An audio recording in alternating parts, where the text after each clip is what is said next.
Assalamualaikum warahmatullahi wabarakatuh. Para jamaah sekalian yang dirahmati oleh Allah Subhanahu wa taala. Alhamdulillah, sebentar lagi kita akan melaksanakan salah satu ibadah, salah satu perintah dari Allah dan Rasul-Nya, yaitu melaksanakan ibadah umroh, berziarah ke tanah suci. Yang mana tanah suci ini, Mekah dan Madinah, adalah tempat yang suci sekaligus yang disucikan oleh Zat yang Maha Suci. Tempat yang mulia yang dimuliakan oleh Zat yang Maha Mulia. Kita semua sebagai jamaah, kita mengakui bahwa diri kita semua adalah makhluk yang hina, makhluk yang lemah, makhluk yang banyak dosa, makhluk yang kotor, berlumuran kesalahan dan kekhilafan. Maka seyogyanya bagi kita, karena kan kita akan menjadi tamunya Allah untuk menuju Baitullah, menuju tanah suci, maka sepatutnya dan selayaknya bagi kita semua untuk mensucikan diri kita sebelum kita berangkat ke tempat yang suci. Dengan cara apa? Yang pertama, saya menghimbau untuk saya pribadi dan untuk kita semua. Yang pertama, melaksanakan sholat sunat taubat. Sholat sunat taubat atas kesalahan, kekhilafan yang disengaja ataupun yang tidak disengaja, yang kecil ataupun yang besar, kesalahan diri kita lalai kepada Allah Subhanahu wa taala, kesalahan diri kita kepada keluarga, istri, suami, anak, dan tetangga.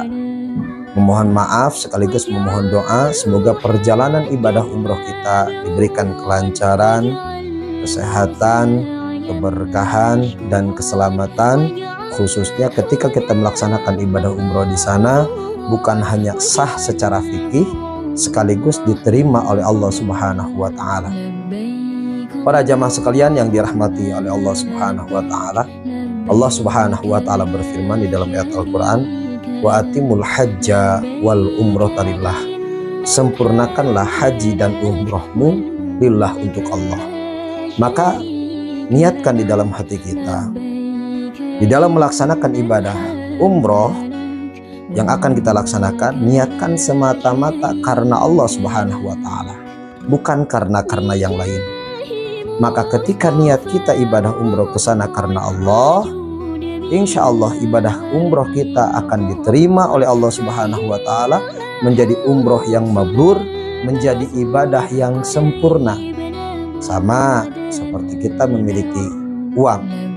Kalau uang tersebut tidak sempurna, artinya sobek, maka uang tersebut tidak akan berlaku. Kita memiliki pakaian kita tidak sempurna, maka pakaian tersebut tidak manfaat untuk digunakan. Begitupun ketika kita melaksanakan ibadah, maka ibadah kita harus sempurna. Dengan cara apa? Dengan cara menyempurnakan secara fikih, sekaligus menyempurnakan secara batin kita. Dan ingat, kita akan menjadi tamunya Allah Subhanahu wa taala. Dan tamu ini harus memiliki adab kepada pribumi, dan tanah suci ini adalah milik Allah. Maka kita sebagai tamu harus memiliki adab dan etika kita ketika kita berangkat menuju tanah suci. Yang pertama, sucikan hati kita, sucikan pikiran kita, sucikan lisan kita. Ketika kita berangkat ke sana, jangan sampai kita membawa penyakit-penyakit hati seperti penyakit ujub, merasa diri lebih mulia, penyakit sombong, merasa diri lebih agung, merasa diri lebih hebat, penyakit ria, berharap ingin sesuatu yang selain daripada Allah Subhanahu wa taala, berharap ingin pujian, berharap ingin sanjungan, atau harapan-harapan yang lain. Bukan, kita semata-mata pergi ke sana semata-mata karena Allah Subhanahu wa taala. Dan alhamdulillah, kita termasuk orang yang spesial yang dipilih oleh Allah untuk menjadi tamunya Allah. Insya Allah sebentar lagi kita akan berangkat ke sana. Maka saya menghimbau nanti di sana jaga sikap, jaga akhlak, jaga lisan kita, jangan menyakiti orang lain, jangan menjelekkan orang lain, jangan menghinakan orang lain. Jaga hati kita dari pujian dan sanjungan. Jangan sampai kita merasa bangga atas apa yang kita miliki, karena sejatinya yang kita miliki hanyalah sebuah titipan dari Allah Subhanahu wa Ta'ala. Insya Allah dengan demikian umroh kita akan menjadi umroh yang mabrur, yang diterima oleh Allah Subhanahu wa Ta'ala sebagai penebus dari kesalahan dan kekhilafan atas dosa-dosa kita. Al umratu ilal umrati kafaratun lima bainahuma. Bahwa umroh ini bisa menjadi sebuah kifarat atas kesalahan dan khilaf yang pernah kita lakukan. Insya Allah kita semua menjadi umatnya Rasulullah SAW yang diakui, bukan hanya kita mengakui, sekaligus kita diakui oleh Rasulullah SAW.